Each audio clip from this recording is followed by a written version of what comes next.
Sampai hidungnya berdarah, banyak yang kena radang, batuk-batuk itu. Orang udah debu melulu, katanya si asap itu mengandung gas beracun. Saudara, saya berada di desa Tanjaka Mekar, lokasi yang paling dekat dengan TPA Jatiwaringin yang pada akhir Juni hingga awal Juli 2026 terbakar. Saya akan tanyakan saudara, apakah warga sudah kembali ke rumah mereka dan beraktivitas seperti sedia kala. Saya akan coba tanyakan ke salah satu warga di sini dengan Pak Saiful ya Pak ya? Oh iya. Pak Saiful di Kompas TV Pak. Pak Saiful betul warga di sini ya Pak ya? Betul Pak, saya warga sini. Rumahnya yang? Rumah yang ini. Yang ini ya? Yang ibu ya. Oke. Ini juga keluarga semua kok. Waktu kebakaran terjadi ada ratusan warga Pak yang diungsikan, untuk saat ini sudah boleh kembali? Udah, kalau dari lingkungan kita tuh hampir 150 kurang lebih. 150 warga. Kalau dari kakak 250 kakak. Itu dari lingkungan kita. Dan alhamdulillah sih, sigap ketika mulai itu kemarin terjadi, ya langsung kita evakuasi. Kebetulan memang saya koordinator lapangan di sini. Koordinator lapangan di sini? Iya, koordinator lapangan. Dan kurang lebih ada 334 warga ya yang kemudian mengalami ISPA.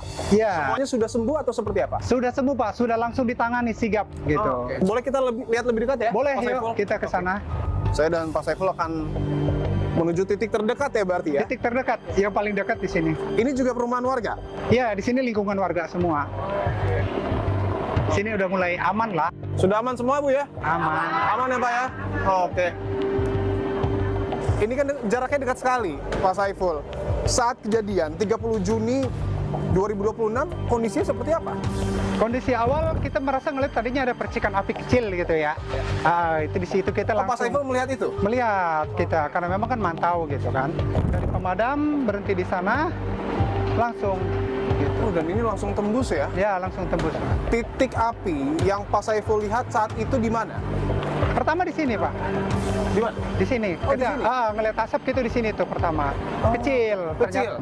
Ternyata yang lebih besar tuh di sebelah sana infonya. Karena memang kita nggak terjangkau. Kecil lah di sini kita ngeliat kok ada asap juga gitu. Mungkin dari gas metana itu tadi lah. Dari gas metana? Iya. Boleh kita lebih mendekat ya? Pak Silakan. Saiful? Ayo. Oke. Permisi Pak. Dan ini rumah warga ya. Mungkin untuk rumah yang ini hanya jarak belasan hingga puluhan meter ya? Iya. Dan di depan kita sudah persis ya, ini tumpukan sampah yang kemudian terbakar. Pertanyaan saya Pak, ketika memang saat itu apinya begitu banyak, asapnya di sini seperti apa? Ya luar biasa lah Pak. Langsung masuk ke pemukiman warga, kami pun panik gitu kan. Langsung kita minta ambulan ke Pak Camat, koordinasi ke Lurah. Langsung dikirim 4 unit ambulan gitu. Langsung kita evakuasikan warga. Gelap, tidak terlihat atau seperti apa? Gelap, tak terlihat. Kita juga sempat panik gitu Pak. Sejak kapan tumpukannya setinggi ini? Udah lama betul Pak, kita hampir 20 tahunan kurang lebih. Kalau harapan saya sih, saya lebih berharap gitu ya kepada pihak terkait agar lebih diperhatikan lagi, ditata lagi gitu. Kemarin kan ditutupin terpal ya. Betul. Kalau setahu saya buat penghijauan tuh kalau memang udah nggak layak, nggak memadai tempat, kita pakai tanah. Oke. Iya, kita bikin Tanah, ya? iya kayak bikin kayak di puncak sekat-sekatan gunung. Kalau ditumpuk tanah gitu kan lama-lama tumbuh pohon. Jadi tak terlihat sampah. Oke. Artinya selama ini metode itu belum dilakukan? Belum, baru seperti ini aja. Tapi pertanyaannya, apakah kebakaran ini baru pertama kali Pak Saiful atau sebelumnya sudah pernah? Sering. Ini yang paling dahsyat.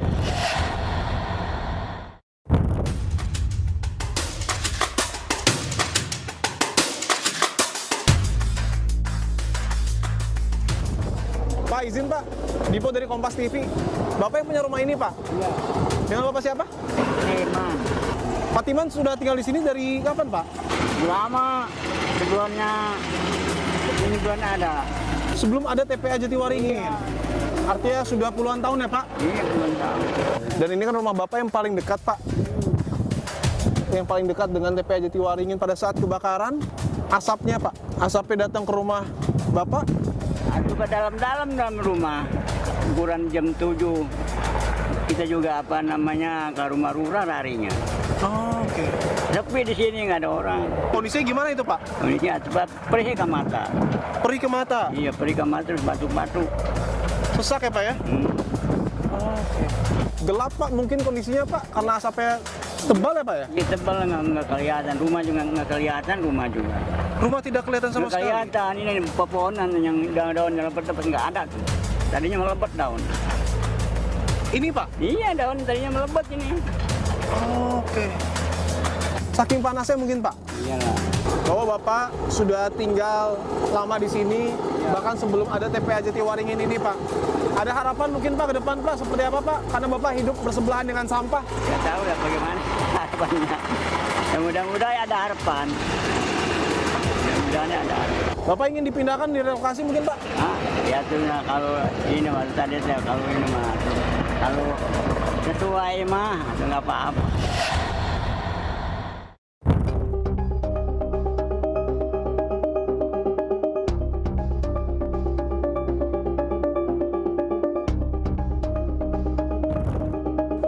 Saudara, TPA Jatiwaringin bukan pertama kali menjadi sorotan. Sebelumnya, TPA Jatiwaringin ini juga sempat menjadi perhatian dari Kementerian Lingkungan Hidup. Bahkan di tahun 2025 sempat disegel. Saya akan tunjukkan saudara. Ini bagian depan ya. Salah satu bagian depan di TPA Jatiwaringin. Tapi yang ingin saya tunjukkan adalah masih ada ya pelang berwarna merah dari Kementerian Lingkungan Hidup yang kemudian bertuliskan peringatan area ini dalam pengawasan pejabat pengawas lingkungan hidup.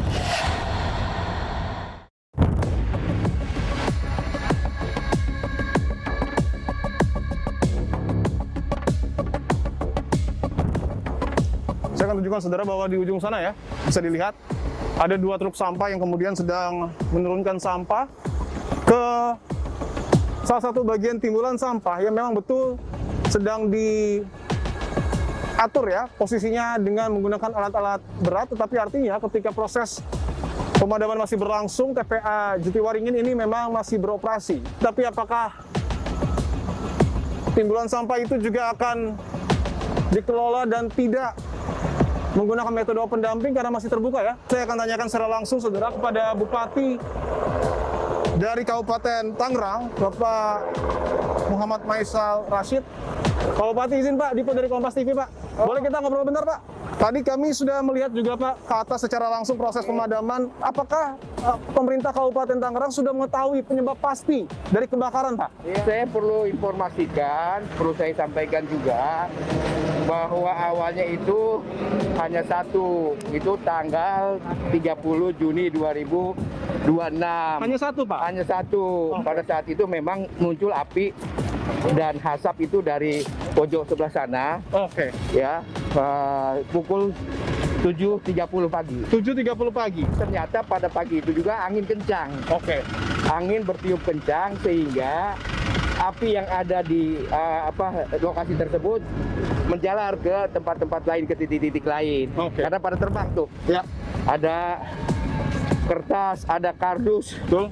ada kayu yang terbakar terbang. Karena angin begitu kencang.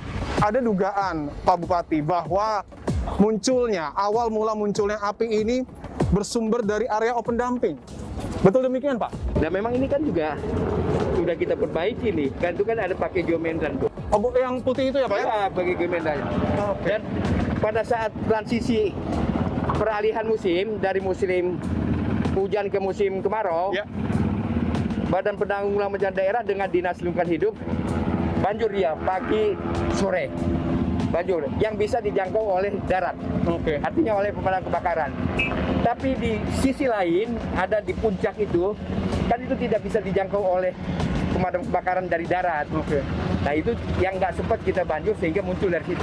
Izin Pak Bupati bahwa koreksi kalau saya salah, tapi di pelang Ya. sebelah tulisan Jatiwaringin itu juga masih ada tulisannya Pak ya, dari Kementerian Lingkungan Hidup bahwa proses open dumping ini sebenarnya dalam tanda kutip disegel Pak. Waktu itu memang telah ditinjau ke sini dan kita diberikan langkah-langkah perbaikan oleh beliau, disarankan oleh beliau, diperintahkan oleh Pak Menteri Lingkungan Hidup untuk menata yang lebih baik sebelum lokasi ini menjadi lokasi di pengolahan sampah untuk energi listrik. Energi listrik. Yes. Jadi kita sudah memperbaiki itu Salah satunya geometri. Boleh kita tunjukkan sebentar, Pak? Ya itu. Oke, ini ya Pak ya? Itu udah kita pasang tuh. Waktu itu ada catatan-catatan yang harus diperbaiki oleh Menteri. Salah Ya. satunya adalah geomembran. Yang berwarna putih ini ya Pak ya? Putih ini Oke. tutup oleh kita. Supaya apa tadi? Supaya tidak kena langsung terik matahari. Dan di bawahnya juga uapnya juga bisa dinetralisir. Yang kedua catatannya adalah kita supaya mempersiapkan air bersih. Sudah PDM sudah masuk juga ke sini. Nah, yang ketiga kita juga harus menyiapkan juga lahan untuk pembangunan pengolahan sampah menjadi energi listrik. Sudah kita matangkan juga selama 5 bulan di sebelah sana. Sudah berapa luasan Pak yang ditutup? Sampai 5 Pak dengan yang sana. 5 hektar Ya. dari 33 ya? Ya, tapi memang spot-spot kita laksanakannya. Mana yang kita menjadi skala prioritas kita tutup, itulah yang kita pasang. Terakhir mungkin Pak Bupati bahwa kita tahu lokasi TPA ini sangat berdekatan Pak dengan permukiman warga. Ya. Dan kita tahu juga bahwa ada ratusan warga bahkan yang terkena ISPA. Memang betul sekarang sudah kembali ke rumah Pak. Sudah. Tapi pertanyaannya apakah ke depan warga-warga kita akan direlokasi? Ya, itu nanti program ke depan. Yang penting sekarang gini dulu. Oke. Mitigasinya juga kita desain, kita programkan juga setelah ini padam api. Ya, tadi kita sudah juga mengantisipasi, merespon dampak dari asap ini yang sampai ke pemukiman warga. Ya. Dan bantuan terus mengalir ke sana. Ini bahagian daripada antisipasi respon kita. Tata kelola sampah dengan metode open dumping ini di Indonesia seberapa banyak? Hampir rata-rata TPA di Indonesia adalah open dumping seperti itu. Apakah bisa dikatakan pemerintah gagal melakukan tata kelola sampah di negara kita?